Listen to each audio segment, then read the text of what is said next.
విశాఖ ఉక్కు ఆంధ్ర హక్కు అనే నినాదం ఏదైతుందో దానికి సంబంధించిన విశాఖ ఉక్కు ఫ్యాక్టరీ గురించి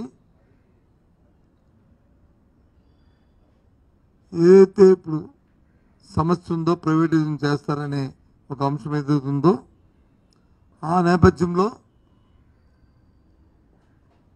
ఆ ప్లాంట్కి కేంద్ర ప్రభుత్వం వచ్చి 11,000 కోట్ల రూపాయలు, సుమారు 11,000 కోట్ల రూపాయలని కేటాయింపు చేశాము, నిధులు ఇస్తున్నాము అనే అంశం వచ్చి తెర మీదకి వచ్చింది.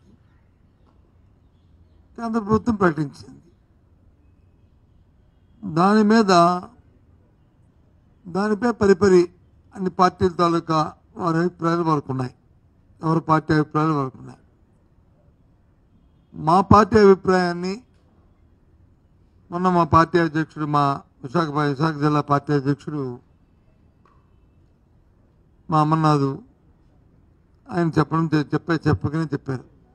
ఇదేదో వేడినీళ్ళు చన్నీళ్ళలాగా ఉన్నదండి, కానీ దీని మీద మాకు చాలా అనుమానాలు ఉన్నాయి. ఈ ఫ్యాక్టరీని దివాలా తీస్తున్న ఈ సందర్భంలో నాకు కొందరు పెద్దలతో మేధావులతో మాట్లాడినప్పుడు వాళ్ళు చెప్పిన విషయం ఏంటంటే అది ఎన్సీఎల్టీకి వాటికి పోకుండా దీన్ని కాపాడుతూ తదుపరి దీన్ని ప్రైవేటైజేషన్ చేసే ఆలోచన ఉన్నట్టుగా ఉన్నది. ఒకవేళ కాకపోతే నిన్న కాక మొన్నే ప్రధానమంత్రి గారు స్వయాన్న విశాఖపట్నం వచ్చినప్పుడు, ముఖ్యమంత్రి గారు ఆ వేదిక మీద ఉన్నప్పుడు, ఉప ముఖ్యమంత్రి గారు ఆ వేదిక మీద ఉన్నప్పుడు, కూటమి నాయకులందరూ ఉన్నప్పుడు వాడు అడగడము వీరు చెప్పడం అనేది జరిగే అంశం కదా. దానివల్ల మేలు మంచి జరిగితే చెప్పేవారు కదా. చెప్పలేదు కాబట్టి ఆ తర్వాత జరిగిన ఈ పరిణామాలు చూస్తుంటే దీని మీద మాకు అనుమానాలు ఉన్నాయి. అందుకే మేధావులతో చర్చించాలని చెప్పి మా అధ్యక్షుడు మనం 3 రోజుల కింద చెప్పడం జరిగింది. ఆ తదుపరి నిన్న మొన్న జరుగుతున్న పరిణామాలు చూస్తే మేధావులు కానీ, లేకపోతే కార్మిక సంఘాలు కానీ, లేకపోతే ఉద్యోగులు కానీ, లేదు ప్రజా సంఘాలు కానీ అందరూ కూడా ఏదైతే మా అధ్యక్షుడు మా అమర్నాథ్ ఏదైతే ఆ రోజు వ్యక్తపరిచిన సందేహాలు ఉన్నాయో దాన్నే దూపరుస్తున్నట్లు సందర్భాలు ఉన్నాయి.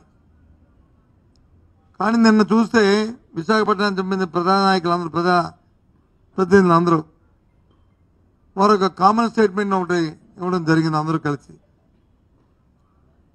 అందులో కొద్ది సీనియర్ ప్రధాన నాయకులు కూడా ఉన్నారు. మరి మీరు చెప్తున్న ఈ మాటని ప్రైవేటీకరణ జరగదు అని చెప్పని నిన్న జరిగిన అమిత్ షా వచ్చిన మీటింగ్లో, ఇవాళ జరుగుతున్న మీటింగ్లో కానీ మీరు ఇచ్చారు, సంతోషం అంటున్నారు. కానీ దీన్ని మీరు ఆపారనే మాటను ఎందుకు చెప్పట్లేదు? ఎందుకు ముఖ్యమంత్రి గారు కానీ, లేకపోతే హోంమంత్రి కానీ, ఆ నాయకులు కానీ ఆ నోటితో ఎందుకు చెప్పించట్లేదు? ఇది సమస్య లేదు, దీని గురించి మీరు ఆలోచన పెట్టుకోక్కర్లేదు అనే అంశాన్ని ఎందుకు చెప్పలేదు? నిన్న ఈ ప్రకటన చేసినప్పుడు ఎవరైతే ఉద్యోగుల శాఖ మంత్రి ఉన్నారో వారు మాట చెప్పారు.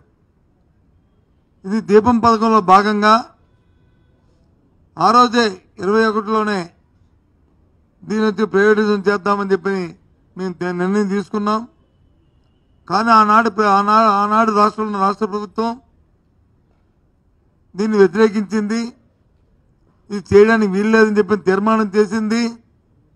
ఆ నేపథ్యంలో మేము దాన్ని ఆ రోజు